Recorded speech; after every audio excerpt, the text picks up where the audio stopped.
Hi everybody, welcome back. My name's Claire. I've recently been experimenting with some stencils. You'll see just over my shoulder here, I've got some stencils with some writing, a stencil with a heart there underneath my bunting. At the moment, all I've been doing is putting stencils over the top of existing paintings. So I've got this idea of creating a painting specifically for a stencil. So the stencils are quite fussy. So what I'd like to do is have a completely plain centre to a painting, but to create a fluid art border around the edge of a canvas that will offset the writing or whatever I decide to do right in the centre of the canvas. So a totally new concept, a new idea. Might not work, it might just not look great. I'm just going to try and I'm going to enjoy trying. So let me show you the colours I'm using. So I'm keeping it really simple. This is so simple for me. And I'm not sure I like it actually. I normally would go for add some bright pink or something else to it, or green, or I'm going to keep it just blues. So the base is going to be Dale Rowney Prussian Blue, which is this. I'll show you the consistency. Nice and fluid. It's mixed with floetrol and water. So I'll put the recipe in the description of this video if you want to know how I mix my paints. So I've got Amsterdam King's Blue, Amsterdam Primary Cyan, Amsterdam White, and Pebeo Studio Acrylic Silver.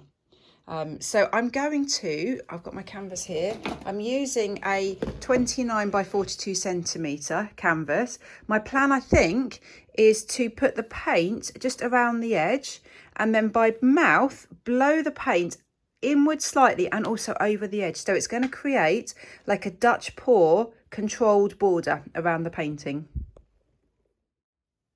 So I'm going to just lay the base colour down. So this colour is quite a bright blue here, but I'm doing this using this blue knowing that as it dries it will darken, because I'd like a really quite deep navy blue.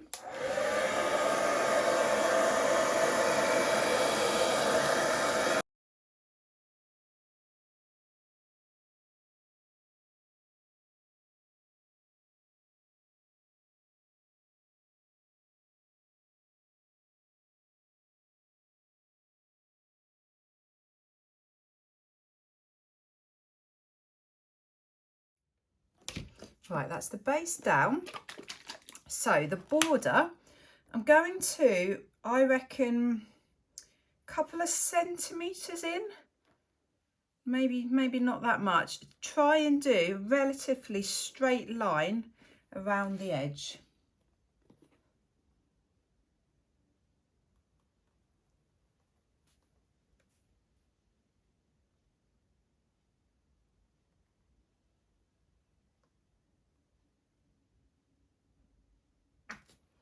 Yeah, not straight there. It doesn't actually matter because I'm going to do, I think, slightly wigglier lines over the top anyway.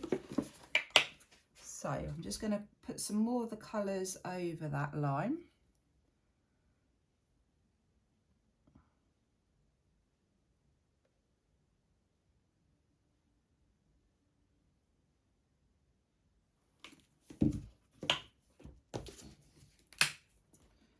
Some silver.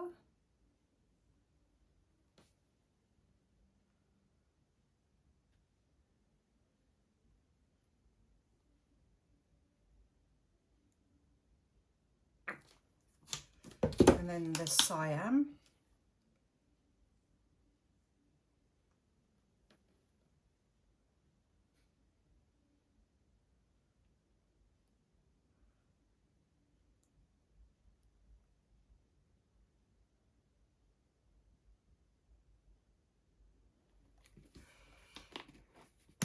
Right, so I'm going to first of all, I think, blow inwards to get the design and then just blow the rest over the edge. Let's start along this edge. In fact, no, I'm going to go like I would do with my ribbons.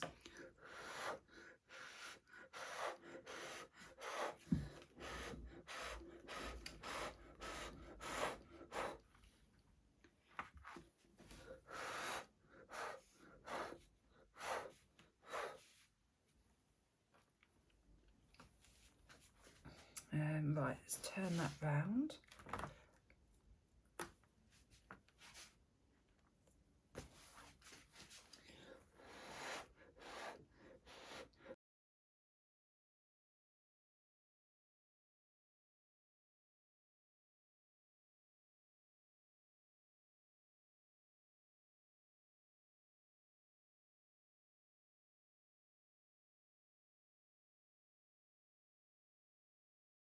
Right, that's the basis. That is looking absolutely fab. The colours are gorgeous. So now I'm going to just do some little extra tweaks just to get a better composition and get a better frame to it. This was the first bit I blew on, and the cells are beautiful. That silver is just coming through beautifully. So I'm literally now just going to even it up. I like where this corner is coming round, so I'm going to do the same with all the other corners just to get it slightly more rounded.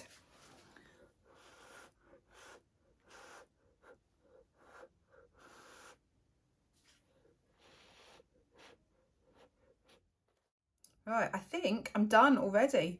Really loving it. The colours are fab. Really lovely dark blue. It's just making a really beautiful boundary, a beautiful border. And then when I do the writing in the middle, I'm probably going to either use white or silver or both. So I'll just show you all the details. So if you look up really closely, the sparkle is just beautiful and the cells are just beautiful. When I torched, I got a lot of these tiny little speckles. Now, often I don't like that, but because it's just quite a small, simple border, I like it. The extra detail that torching is given, like there, is so, so pretty. The colours just blend beautifully. That cyan is just such a bright, beautiful, warm blue. I love using that colour. And then, as I said, as this dries, the centre, I'm hoping, will darken so that there'll be even better contrast. Such pretty cells. So I'm happy. It's just blues, very unusual. So I'll be back when it's dry for the stenciling part.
So it's now finished. So several parts to this process, but I'm really happy with the result. Let me take you in close up. So the flamingo is, oh, excuse my fingers, is just gorgeous. It's got so much texture. Let me just angle it. I'm just moving it around. So it's got so much texture. And there's some iridescent pearl white in there in the middle of the paint. And then I tried to do a little bit of shading with the colours as I put them on, so slightly darker for the foot that's behind. Really love those colours against that really dark blue. And then the border just works perfectly. I did slightly multicoloured effects to this border. So I added a little bit of orange into the pink, and then I did a white, I used the Posca pen to do a white border within that peachy coloured border. So I think it just works really well. Really inspired by using these, by using the medium that I used and using the stencils, because I just really love the result. The cells in the fluid art are really pretty, so the border has worked really well. See a bit, sorry, see like a little bit of dust on it, I think there. Maybe that's the downside of it being so dark, is it shows any bits of dust. So let me know what you think. If you like it, do give me a thumbs up. Let me know what you think of this technique, this design, and the end result. Great, thank you so much for watching. Bye.